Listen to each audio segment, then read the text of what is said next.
O'rtoqlar, bugun Inomarka Namanganda Hasan Husan desak ham bo'laveradi. Ikkita, bitta oq, bitta qora Kesel stop qo'ydik. Yillari bir xil 2021-yildan faqat yurgan masofalarda farq qiladi. Bu 88 ming yurgan ekan, bo'limiz 67 ming yurgan ekan, lekin holatlar juda ham go'zal. Bu mashinamizda bitta kichkinagina aybi bor, unaqa katta emas. Mana shu yo'lovchi tomonda bir qilichgina sepilgan joyi bor dedilar. Xohlagan ustingizga borib ko'rsatib olaverasiz. Bu qoramiz bo'ladigan bo'lsa top-toza dedilar. Buni ham bemalol tekshirib ko'rsatib olaverasiz. Bularni bir-biridan farqini aytib o'taman.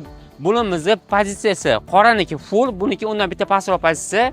Farqlari, buni o'rindiqlari latali bo'ladi, burun o'rindig'iga keladigan bo'lsa koja bo'ladi. Slipovoy zonasi bunda yo'q, bunda slipovoy zona bor. Lekin ikkalasida ham panorama luklari bor. Salon holatlarini ko'rib chiqamiz alohida. Bu oq Kesel qismimizni ko'rishingiz mumkin. Buni ham salon holatlari juda ham go'zal. O'sha aytganimizdek luklari bor.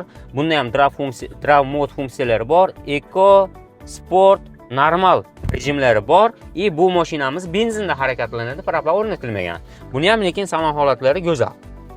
Bu qora Kesel qisi salon holatlarini ko'rishingiz mumkin. Juda ham ideal saqlangan. Bunda abdufi ham, abagrafi ham bor, drive mode funksiyalari bor.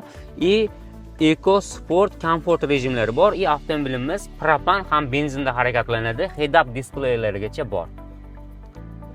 Agar siz shahar ichiga crossover tanlamoqchi bo'lsangiz hamda o'sha crossover shahar tashqarisida ham yuraman deydigan bo'lsangiz, bemalol Kesel tanlasangiz bo'ladi. Kesel tislarni ot kuchi 147 ta belgilangan, taxminan 9 sekundda 100 km tezlikka bemalol erishadi.